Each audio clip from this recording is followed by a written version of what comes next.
Hola amigos, bienvenidos a un nuevo video de su canal Proyectos y Soluciones en Audio Profesional. Esta es la tercera entrega en donde estamos aprendiendo a configurar y a operar el analizador de espectro Smart. Y el día de hoy toca el tema de función de transferencia, en donde los temas que vamos a ver son la función ventana, la respuesta en magnitud, la respuesta de fase, la curva de coherencia y el promediado. Y bien amigos, pues dicho lo anterior, comenzamos.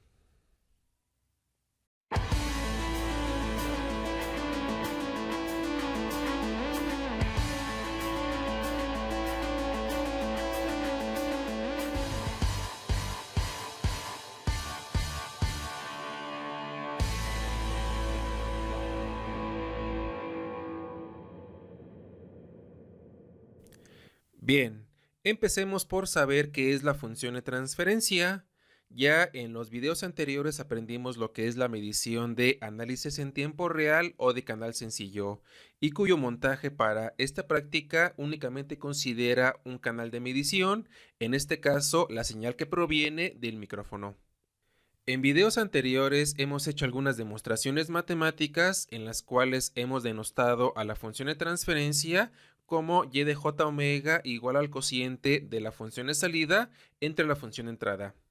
Aquí abro un pequeño paréntesis para comentar que si ustedes consultan un libro de series de Fourier o de circuitos eléctricos, es posible que encuentren otra nomenclatura, sin embargo la base matemática es exactamente la misma. Por lo tanto, para esta práctica vamos a considerar dos señales. La primera corresponde a la señal o función de entrada y será mi señal de referencia. La segunda corresponde a la señal o función de salida y será mi señal de medición, que es la que proviene del micrófono. Y el término y de j omega corresponde al sistema bajo test, que en términos simples y comunes corresponde a todos los procesos electrónicos, así como acústicos, a los que sometemos la señal de audio. En conclusión, podemos definir a la función de transferencia como una comparativa entre señales, la cual se dará a notar como ganancia o pérdida a lo largo de todo el rango frecuencial, y que habremos de compensar o de atenuar dependiendo sea el caso, y cuyo montaje equivalente para realizar esta práctica se muestra en la parte de abajo, que si nos damos cuenta es muy similar al que utilizamos para la medición de canal sencillo. Sin embargo, aquí tenemos en cuenta ya el canal de referencia. Anteriormente vimos el concepto de resolución de tiempo y resolución de frecuencia, y ya que estos dos son inversamente proporcionales, recordemos que ante una baja resolución de tiempo tenemos una alta resolución de frecuencia, lo que nos puede llevar a no poder observar claramente los datos en la gráfica. Y el caso contrario sucede cuando aumentamos la resolución de tiempo y disminuimos la resolución de frecuencia, lo que nos puede llevar casi al mismo caso, a que no podamos observar eventos que suceden en nuestras mediciones. Entonces, posiblemente una primera solución sería encontrar un término medio, lo que tal vez no sea bastante viable. Y la otra opción sería aplicar la ventana multitiempo, que a grandes rasgos básicamente es un algoritmo que aplica una transformada de Fourier de diferente tamaño y de diferente tiempo por cada banda de octava. Por lo tanto, a la hora de configurar la función de transferencia, en primer lugar lo que debemos hacer es situarnos en la ventana de magnitud y fase y posteriormente ir a la configuración de entrada y salida, donde asignaremos los correspondientes canales de medición y de referencia en nuestra interfaz de audio. Yo, en mi caso, la interfaz que utilizo tiene un bucle interno, que es el que voy a utilizar como canal de referencia. Y en segundo lugar, en las opciones de función de transferencia, en la opción que se refiere al tamaño de la transformada, yo voy a seleccionar ventana multitiempo, que en la versión 6 aparece como puntos fijos por octava o las abreviaturas FPPO. Aunque pues cada quien está en completa libertad de seleccionar la que más le convenga. Ahora, si pasamos a la versión 7, con el simple hecho de presionar la tecla número 6, que es un atajo, esta nos posiciona en la ventana de función de transferencia y donde podemos ver del lado derecho que no tenemos configurada absolutamente ninguna medición. Por lo tanto, esta debemos crearla haciendo clic en el icono de las llaves cruzadas y nos abre un cuadro de diálogo en donde vamos a seleccionar nueva medición de función de transferencia. Le damos un nombre con el que podamos identificarla, así como asignar los canales correspondientes en la interfaz de audio y ya tenemos lista nuestra medición. Noten que ya por default aparece la función ventana multitiempo, pero como dije anteriormente, esta podemos cambiarla según nuestras preferencias o necesidades. Y desde luego allí aparece en el recuadro del lado derecho la nueva medición de función de transferencia que hemos configurado. Ahora vamos a la versión 8, en donde el proceso es bastante similar. En primer lugar, vamos a posicionarnos en la ventana de función de transferencia. Posteriormente, hacemos un clic en el icono de las llaves cruzadas y en el recuadro vamos a seleccionar la opción de nueva función de transferencia. Le asignamos un nombre con el que podamos identificarla, así como asignar los canales correspondientes en la interfaz de audio. En este recuadro aún no puedo configurar las opciones de ventana multitiempo. Para poder hacerlo tenemos que cerrarlo y hacer doble clic en el recuadro del lado derecho y allí nos abre las opciones de configuración.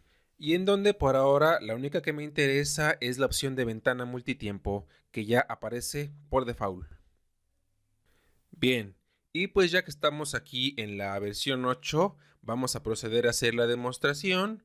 Para ello voy a utilizar el montaje que ya mostré anteriormente y ya que también me encuentro en una sala relativamente pequeña, voy a trabajar a niveles bajos. Y antes de empezar, se me estaba olvidando que de inicio no vamos a ocupar ni promediados ni suavizados, por lo tanto estos recuadros momentáneamente los dejamos vacíos. Y asimismo, como señal de prueba, voy a utilizar ruido rosa, por lo tanto tengo que cambiar esta señal en el generador. Y ya sin más detalles que ajustar, comenzamos. Y aquí tenemos nuestro primer problema. Tenemos lectura en la respuesta de fase, más no en la respuesta de magnitud. Y esto se debe básicamente a que estamos trabajando a niveles muy bajos. Entonces, una primera opción podría ser ajustar manualmente la ganancia del canal de medición, pero esto implicaría alterar la lectura del sonómetro. Por lo tanto, una segunda opción podría ser modificar la escala de amplitud. En mi caso voy a ajustarla como una máxima de menos 12 dB y una mínima de menos 60.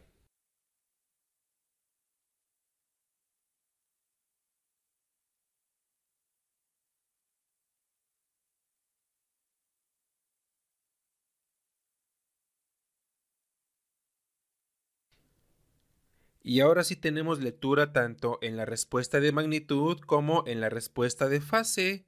Recuerden que estamos trabajando en la ventana multitiempo, por consiguiente tanto la resolución de tiempo como la resolución de frecuencia pues son relativamente aceptables, aunque un poquito más adelante veremos cómo podemos mejorarlas. Y otro parámetro que nos falta ajustar es el del tiempo de propagación, que es el tiempo que tarda la señal desde que es emitida por el generador hasta que es recibida por el micrófono de medición. Y este se ajusta automáticamente presionando el botón en el recuadro. Y ahora, solo por no dejar de mostrarlo, si cambiamos el tamaño de la ventana a 32K, noten cómo aparece esa excesiva resolución de frecuencia que comentábamos anteriormente, y por el contrario, la resolución de tiempo es baja. Y por otra parte, si ahora cambiamos el tamaño de la ventana de 32 a 16K, noten cómo disminuye ligeramente la resolución de frecuencia, pero aumenta la resolución de tiempo. Recordemos que estos parámetros son inversamente proporcionales, por lo tanto, cuando una mejora, la otra empeora. O dicho en otras palabras, cuando una disminuye, la otra aumenta. Y ya con el tamaño ventana de 8K, la resolución de frecuencia es bastante aceptable. Sin embargo, la excesiva resolución de tiempo hace que sea bastante complicado poder ver y analizar los datos. Y ya ni qué decir con el tamaño ventana de 2K, donde la resolución de frecuencia es excelente, podríamos decirlo. Sin embargo, la excesiva resolución de tiempo hace poco menos que imposible analizar los datos, principalmente en el rango de baja y media frecuencia. Entonces, una de las primeras alternativas para mejorar la visualización es recurrir al promediado, el cual en una primera instancia puede ser de muestras, la cual puede ser desde 2 hasta 16, o también los conocidos como FIFO, por las siglas en inglés de primero entrar y primero en salir. Y la otra alternativa es el promediado de tiempo, el cual puede ir desde 1 hasta 10 segundos, y que si les soy sincero, yo en lo particular prefiero el promediado de muestras o FIFO. Y como opción adicional podemos recurrir a los suavizados, en donde estos van desde la banda de octava hasta un 48avo de octava, siendo mi preferida en lo personal la de un doceavo, que es la que se encuentra en el término medio. Y así es que podemos ver que la conjunción del tamaño de la ventana o función ventana más el promediado y el suavizado nos pueden llevar a mejorar bastante la visualización y por consiguiente a interpretar bien los datos y obtener buenos resultados. Y ya únicamente nos faltaría analizar la curva o el trazo de coherencia, que es la gráfica en color rojo que se muestra en la parte superior de la respuesta en magnitud, y que si ustedes se dieron cuenta únicamente apareció cuando empezamos a utilizar el promediado. Y en esta gráfica la escala de medición va en porcentajes del 0 al 100, que se encuentra en la parte derecha de la respuesta en magnitud, donde el 0% nos indica que nuestros datos son completamente erróneos y el 100% que son completamente fiables. Por ejemplo, yo en este caso tendría que empezar a preguntarme qué estoy haciendo mal principalmente en el rango de media y alta frecuencia, donde en algunos puntos del rango la curva de coherencia cae por debajo del 50%. Así es que ya llegados a este punto y después de lo que hemos visto en estos 3 videos, pues ya puedes empezar a practicar ya sea en casa o en cualquier otro lugar, independientemente de la versión de Smart con la que cuentes. Y en nuestro próximo video ya estaremos analizando ya prácticamente el capítulo final, que sería el tema de respuesta al impulso, en donde aparte de que haremos algunas mediciones en vivo, también vamos a analizar los datos. Y bien amigos, así terminamos este video, esperando como siempre que sea de su total agrado y ayuda. No se olviden compartirlo, darle clic en me gusta y dejarme sus comentarios, ya que eso me ayuda bastante a mejorar. Hasta la próxima.